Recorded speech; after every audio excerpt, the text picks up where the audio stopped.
So, in this recording, I want to talk about Kant's critique of pure reason. So, necessarily, Kant's critique of pure reason is an incredibly large and extensive work. It was first published in 1781 and consists of over 785 pages. The original German, I believe, was over 800 pages. So, all I can really do here is give you sort of a broad overview of what Kant was attempting to do, how he was attempting to sort of look at the question of what is knowledge, where does our knowledge come from, what can we know. So you'll notice here on the chart that I've put up that the last question, where do synthetic a priori cognitions come from? Although that may not make much sense to you right now, that's ultimately both the starting point and the ending point of what Kant was attempting to do in the critique. Excuse me. So as we go through this, you'll see that we're going to lead up to, sort of his answer to where do these types of cognitions or judgments come from. But let's go back and do something a little more basic. Let's talk about knowledge in general. So we've spoken about in this course about the different approaches to epistemology.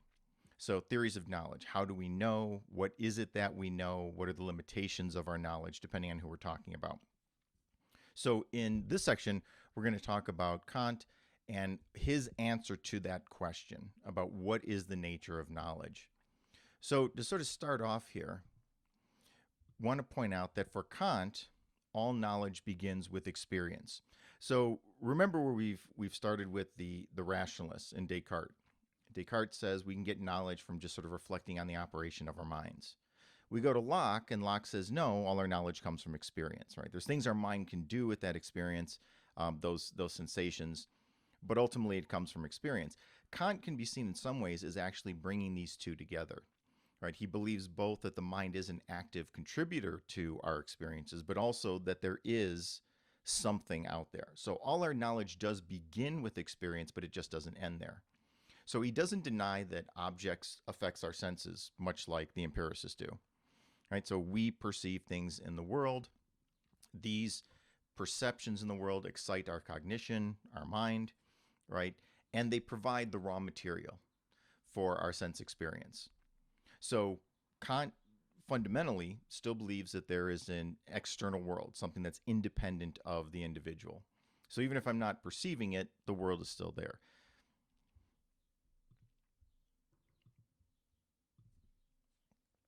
Now, not all of our knowledge, though, unlike sort of a thoroughgoing empiricist, arises out of experience. So not everything that we know comes from experience. Now, this sounds a little bit Cartesian, and we say, well, in some ways it is. Kant thinks that our mind is an active participant, as I've already mentioned. So not all of our knowledge arises out of experience.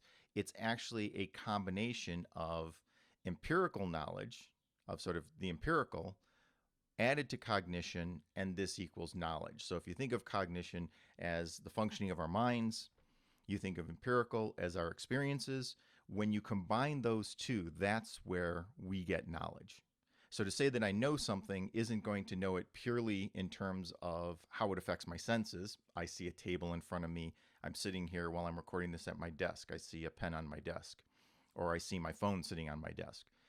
The knowledge that I have that there is a phone or a pen sitting there on my desk is a combination of both the empirical, those things hitting my senses, the light hitting the objects hitting my eye, and of my mind processing that information. That's what gives me knowledge.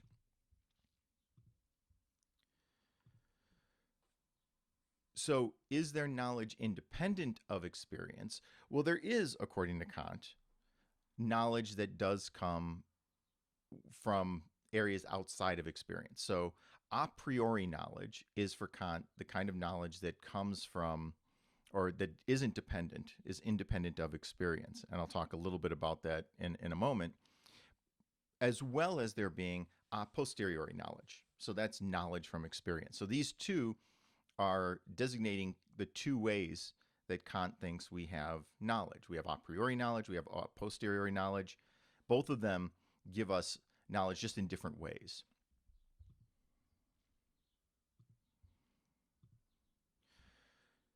So here's where we have the pure versus the empirical knowledge. So a posteriori is comparative universality. In other words, it's the knowledge we get by observing things in the world, right? So properties um, that hold are invalid in most cases that we then assume hold for all cases.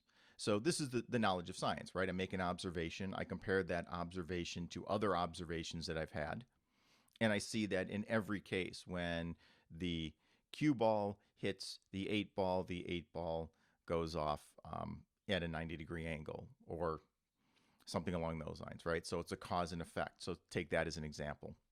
Every time I see the one cue ball hitting another billiard ball, the other billiard ball moves. Okay, now how do I know that? Well, it's sort of empirically, I know that just by experience, right? All bodies are heavy. So when I see something, if I pick up a weight or I move a chair, I know that that thing's going to have some sort of weight. It's going to be heavy, right? And that's just knowledge that I get through observation, simply through my senses. And that's the only way I actually get that knowledge, right? I can't actually look at something and know, for example, that it's heavy.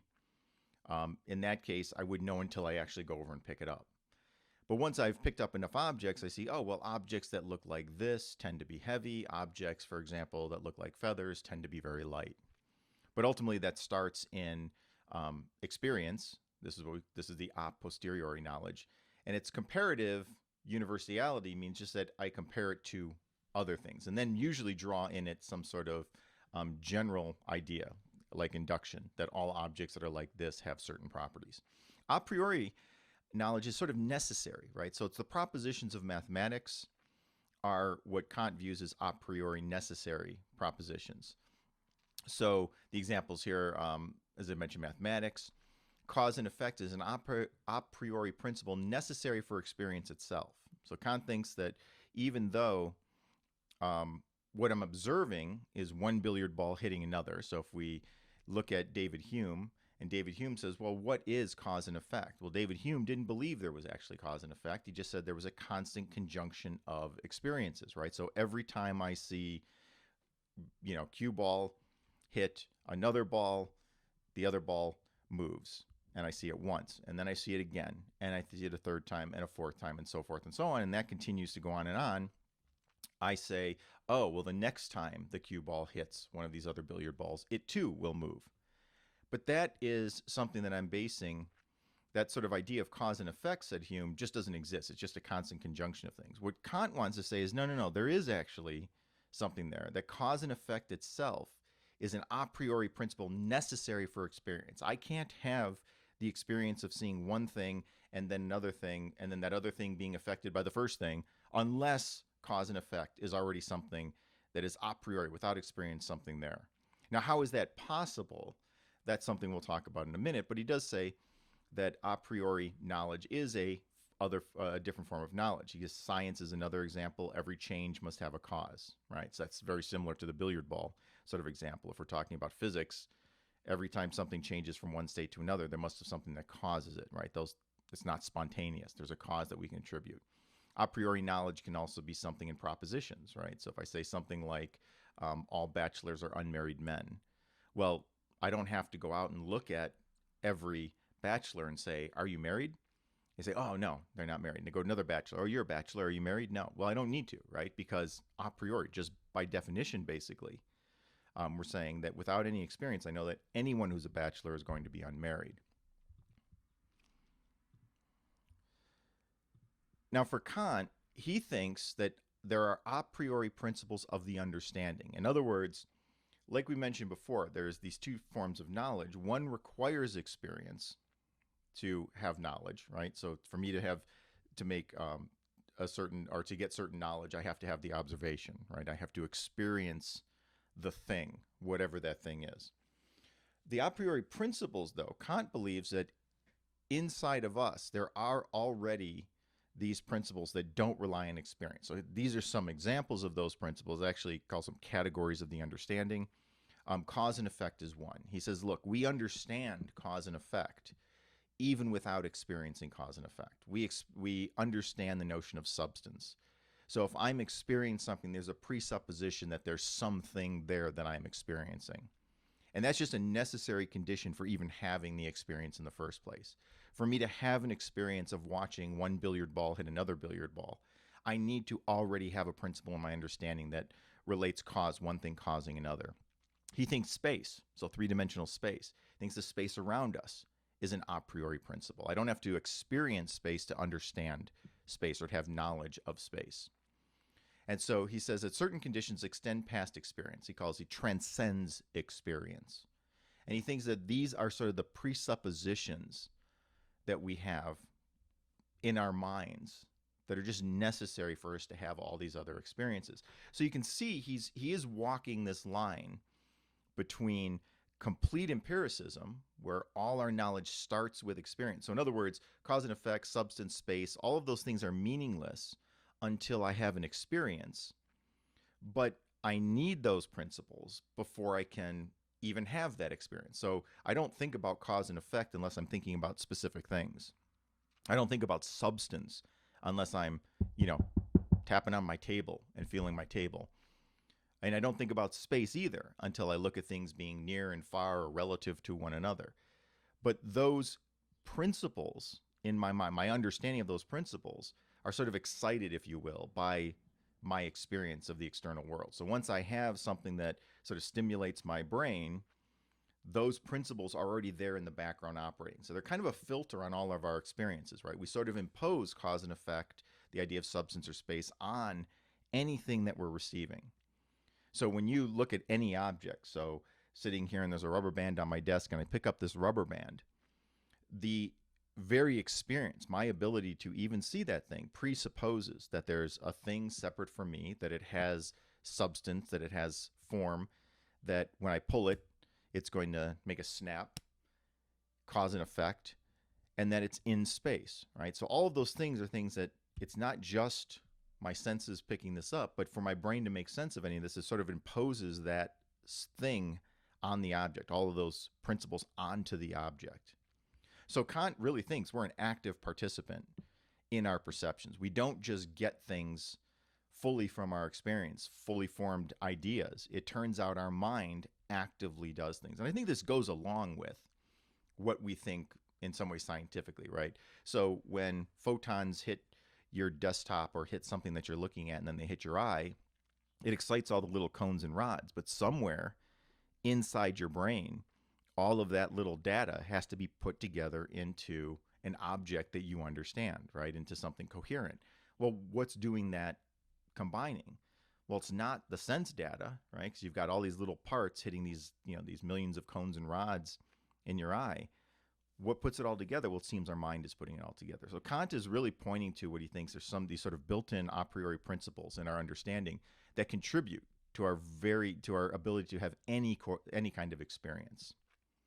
Now, based on this, so we now think of knowledge in this way, that knowledge is a combination of sense experience plus what our mind brings to that experience, right? How it combines it. And notice, the mind can make mistakes too, right? So you have these a priori principles about cause and effect and substance, but when the mind is diseased in some way, right? When you have a high fever, for example, you can hallucinate. So what's happening? You're experiencing something. So I remember times when I've had a high fever and I will look across the room at something like, a bookshelf across the room, and the bookshelf will appear to sway back and forth, or it'll blur. Or you look at a door and you imagine something in the doorway, right? You say, well, what's going on? Well, I'm perceiving the door, I'm perceiving the entryway, I'm perceiving the bookcase. So it's clear there's something out there, it's affecting my senses. But then my mind, unfortunately, because of the fever, is actually combining that data in a weird way, right? What it's contributing at that point is not a clear perception of what's going on. So we can see that our minds do affect perception. And this is sort of what Kant is pointing to, that there are these faculties in our understanding, these categories in the understanding that seem to do a lot of work on our experience. Now, when we make judgments about things, Kant says we can break these down into both analytic and synthetic judgments. So an analytic judgment is the predicate B is contained in the subject A. So when I say all bodies are extended, take that as an example. All bodies are extended in space, right? The idea of a body already implies the idea of extended, right? For me to even pick something out as a thing, right? So again, I'm looking at the fountain pen on my desk. I say, here's a body. Well, to even perceive that, it's extended, right? It's extended in 3 dimensions. The same as I mentioned before, bachelors are unmarried men, right? I don't need experience. Now, I might need experience with a bachelor to understand, experience with understanding what that means. But all bachelors are unmarried men. The whole idea of unmarried is contained in the concept of bachelor, right? So it's an analytic statement. I can just actually look at the statement itself, and I can make a judgment about its truth or falsity, right? All bodies are extended. Oh, well, yes, of course, extended. The idea of extension is contained in the notion of a body. Bachelors are unmarried men. Unmarried is contained in the concept of bachelors. So those are analytic statements. Synthetic statements are the subject B lies completely outside of subject A. So these are a posteriori sort of judgments, right? Or based on just observation. So all bodies are heavy is not something that I can infer just from looking at the body or looking at that statement, right? If I'm making a judgment, someone says all bodies are heavy, how do I know if that's true or false? Well, I can't know analytically that it's true because the subject B are heavy. This thing lies out of the subject A. So heavy things, think of these as sets of things, right? Things that have bodies and things that are heavy. Where do these intersect? Well, it's only through observation. It's not just by looking at that statement. Kant was born in 1724. Well, I can't know whether that statement's true or false. I can't judge that to be true or false unless I actually have information that lies outside of Kant. There's nothing in the understanding of Immanuel Kant that tells me when he was born. Right? That's something I would have to get from outside of him. So those are synthetic judgments, are judgments that are based on experience, or almost wholly on experience. Now, what Kant says is that there's a third category of judgments that are, in some sense, weird, right? They have experience. There's an experiential component. They're synthetic, but they're also a priori, right? So all heavy bodies will fall in space. On the one hand, so what Kant wants, and here's to sort of look at it from the perspective of what he's attempting to do. Kant says, look, there are scientific facts in the world, scientific statements that I think we can make that are true, judgments we can make, but don't require that I actually have perception of each individual instance. So all heavy bodies will fall in space is what he considers a synthetic a priori. So it's a priori in that I don't have to experience every body falling, right? I don't have to see every heavy body in the universe and then know, well, if I observe every heavy body and it turns out they fall when in space, then I can actually make that statement. I can judge that to be true. Kant says, no, I don't actually have to. I know, one, from experience, that if a body is heavy, it's going to fall.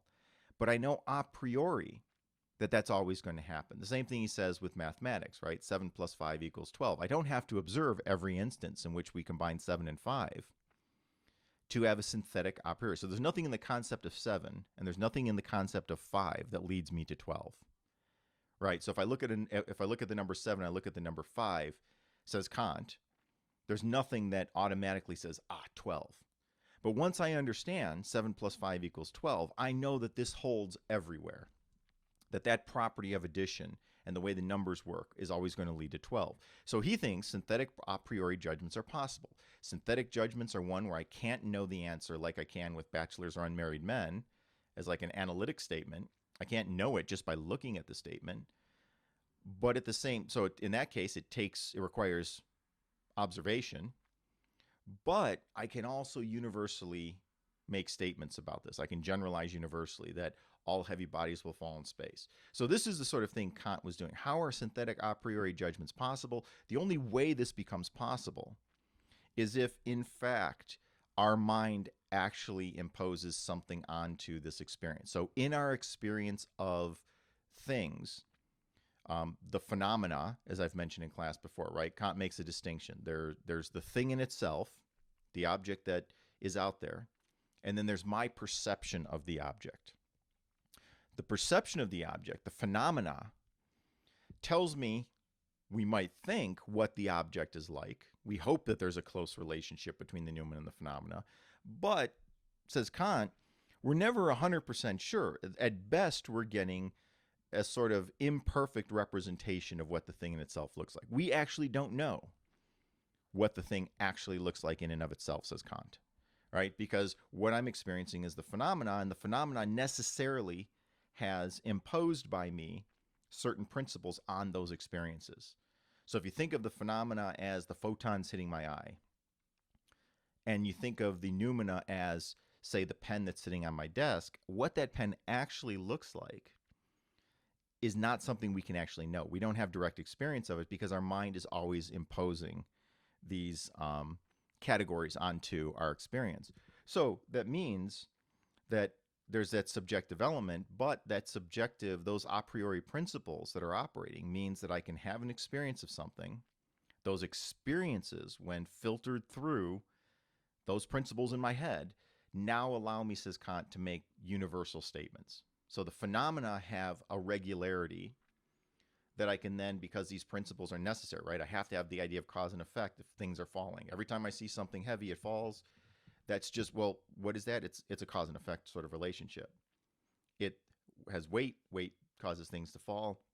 Now I'm able to say universally that there's these synthetic a priori judgments. So he breaks these things down into a chart we can have here. So if you want to think of how Kant's doing this, so we have types of judgments. We have analytic and synthetic judgments, and the types of experiences, right? A priori and a posteriori.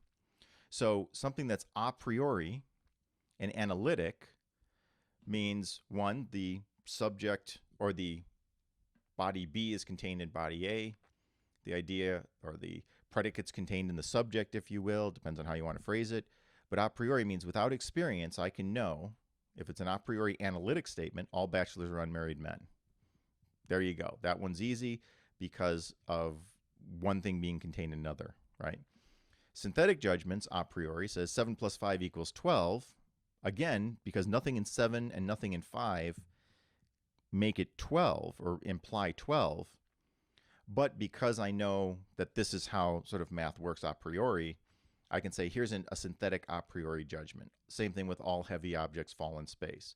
I have phenomenal experiences with heavy objects. I know just by observation that heavy objects fall. But when I apply these principles of the understanding, I know that these principles applied to those objects allow me to say that here is an a priori statement. I don't have to see, I don't have to experience it in every instance, but I'm making a universal judgment about a synthetic event. In other words, about something that a judgment that deals with things that aren't where the subject or the predicate isn't contained in the subject. So being heavy and falling in space, none of those, one's not contained in the other, right? The idea of being heavy doesn't mean fall in space.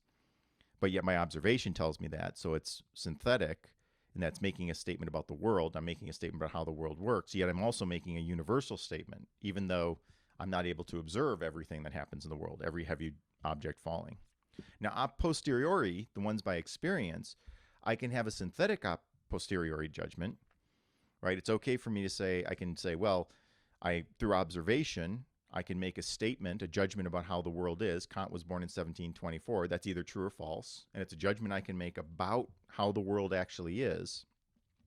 And it's synthetic because, of course, Kant and the year of birth, there's nothing in the idea of Kant that tells me when he was born, right? There's no necessary connection between Kant and his birth year. I can't just analyze Kant as a person and say, oh, 1724 comes out when I look at Kant. No, it's not the same thing as looking at bachelors and saying, oh, the word bachelor, oh, it's unmarried men. So there's nothing that contains there.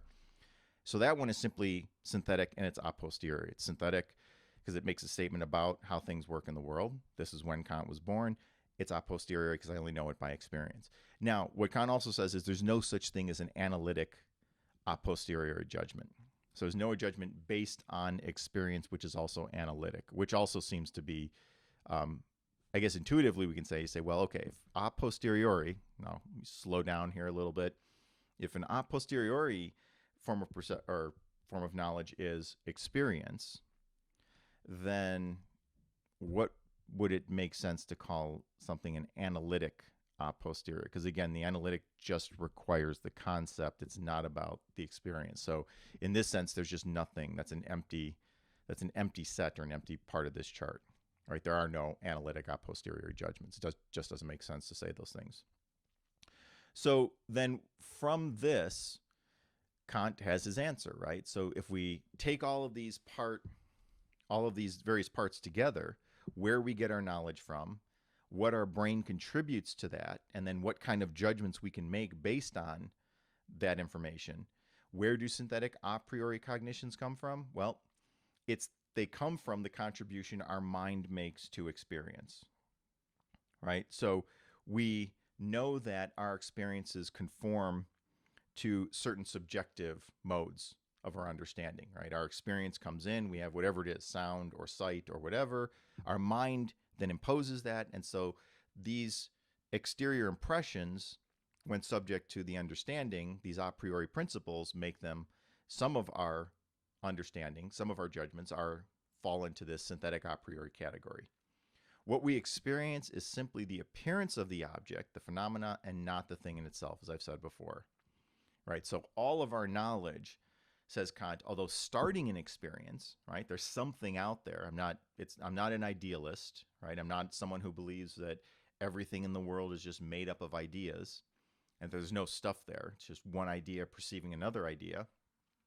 So since I do believe there's something out there, says Kant, I'm not an idealist, but the only thing we have to work with is phenomena. So if we look back at the Russell article from his Problems of Philosophy, where he was laying out the question of what is it I see when I see the table, that's a very Kantian analysis that he was doing there, right? It was the idea, well, do I really see the table? Does it matter if I change and look at the table under a magnifying glass or a microscope or an electron microscope or something along those lines, right? What's the actual table look like? Well, that's something Kant says we really can't know, because everything we experience is filtered. And notice even in those cases we're filtering, right? It's easy to see the filter. When I put a magnifying glass, the magnifying glass changes my experience because it's filtering what I'm seeing. The microscope filters what I see. Same thing with our eyes, and then of course our mind, right? There is something, these categories of the understanding, they're being imposed on my experience. And so the subjective aspects of experience can be known a priori. And that's the subjective aspects, in other words, your subjective perceptions of those things. Because we have these categories, you can know them a priori. In fact, they're necessary, right? You have to see something in space separate from other things. If we couldn't see extended things, if we couldn't differentiate between one thing and another, then we'd have no experience of sight, right? If everything blurred together, there would be no distinct things that we could have knowledge of. The same thing with sounds. If we couldn't filter out certain sounds, there would just be a loud noise. There would be nothing for us to actually be able to focus in on. And so all experience has these a priori principles. Now, there's more than I listed here. If you read Kant, he tries to sort of figure out what those categories of the understanding are, and he has various lists of how our mind then deals with the things that are given to it through experience. But for our purposes here, just understand that Kant has a very unique notion of what knowledge is. And he says there are all these different types of knowledge that one can have,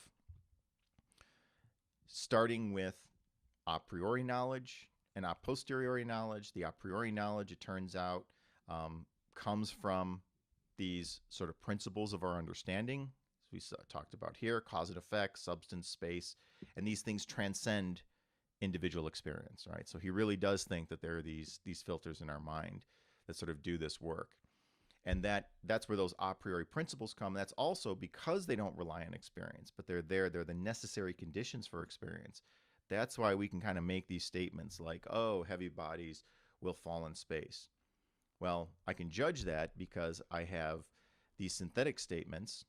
And again, synthetic statements are statements, or synthetic judgments are, statements that are how the world is. So I can make statements about how the world is. And I'm not just making about a particular instance, but I can also make these bigger universal statements about how the world is, right? These a priori kind of things. Look, I don't have to experience the entire universe to be able to make a statement about how certain bodies are going to work. And if we couldn't, notice what would happen. If we couldn't make these kind of statements, how could we have science? How could we have physics? How could we have chemistry, right? If everything was down to an individual experience where I couldn't make these sort of synthetic a priori judgments, where I couldn't see relationships and then say, oh, yes, and every time, take the one that most of you have probably experienced, vinegar and baking soda. Anyone who's ever made one of those kid volcanoes, right? Every time I put vinegar with baking soda, it starts to fizz up, right? It foams up. Well, how do I know the next time I do that it's going to do it? How do I know? So I can analyze the baking soda down to its sodium bicarbonate, what's the sodium molecules and the carbon, whatever's in there, and I can look at the acid that is vinegar and see what the chemical composition is. I can break it down to its smallest parts. But how can I make the statement that whenever I combine this substance with this other substance, it's always going to result in this reaction, unless I see every single reaction? Well, I couldn't, right? It would, in some sense, science would be impossible, or at least certainty in science. I wouldn't be able to really make a judgment with any kind of certainty unless, says Kant at least, these sorts of synthetic a priori judgments are possible, right? Is it possible for me to make this statement? Can I justify making a judgment based on things that I haven't seen? And so the answer for him is yes. So part of what Kant thinks he's done is sort of save this kind of inquiry, this kind of knowledge, right? Kant's saying, look, I've been able to give you an explanation of how these sort of universal synthetic a priori statements are possible. Okay, now there's a lot more with Kant that we clearly won't go into. This is something that really you could take, they're Kantian scholars who spend their entire careers just studying Kant's theory of knowledge. And, the Critique of Pure Reason is one of many things, many works he wrote on our understanding and on judgments and how, and on knowledge. So for here, just want you to try, hopefully, to appreciate the way in which Kant looked at experience in the world and saw something or thought about something that we don't normally think about. And that's how much of my experience is actually a product of what my mind is bringing to the perception of the world. Right. Now, notice he doesn't think we control it. It's not the idea that my mind somehow makes reality. Right. So that's where we want to be very clear. With Kant, there is an existing external world. But notice how much of that external world relies on these categories of our understanding. The other thing I should point out is that on Kant's account, the things that he's picking up, so if we go back to these a priori principles of the understanding, when he's looking at these, he thinks these are common to all human beings, right? So he's making a statement that's saying he doesn't question or doubt, at least to my knowledge, whether people actually have, everyone has these. Is this unique to Kant? No. Kant's saying that all of us have these sorts of principles of our understanding that just are necessary for our having any experience. And so as long as you're having experiences, then you must have those principles, right? That's just sort of the way in which the mind works. So that's one thing I want to keep clear, is that Kant really is applying this universally. So when I ask, for example, how do I know when I point to something and say, this is red, and I posited in class at one point, how do I know that if I point to something red that you always see blue? But because you see it consistently, anytime you see any red thing, even though you perceive it as blue, what we would call the color blue, you correctly identify it as red. How would I know that you're actually perceiving the same thing? And I think on Kant's account, he would say, at least with the principles, if we were to sort of abstract from that very particular example, he'd say, look, every human being is going to have these principles of the understanding. When we talk about things, when we point things out in the universe, when I say to you, do you see that one billiard ball hit the other billiard ball and it went in the pocket? Unless there's something wrong with you, you're going to say, oh yeah, I saw that one, and the one caused the other, right? So I don't believe Kant thinks that only some of us have these. These are sort of universal principles, right? They're just the ones that we as human beings have in order for us to have any kind of experience whatsoever. All right, and with that, we'll leave Kant again. This is just a very brief introduction to Kant's philosophy. I think the important points are understanding Of course, this a priori versus a posteriori. That's the important. What are the principles of the understanding? What work do they do? These are the filters, right? The things that make our experiences possible. And then what types of judgment, given the way we acquire knowledge and given the way our mind contributes to that acquisition, what are the three various types of judgments we can make about the world? And with that, I will see you in class.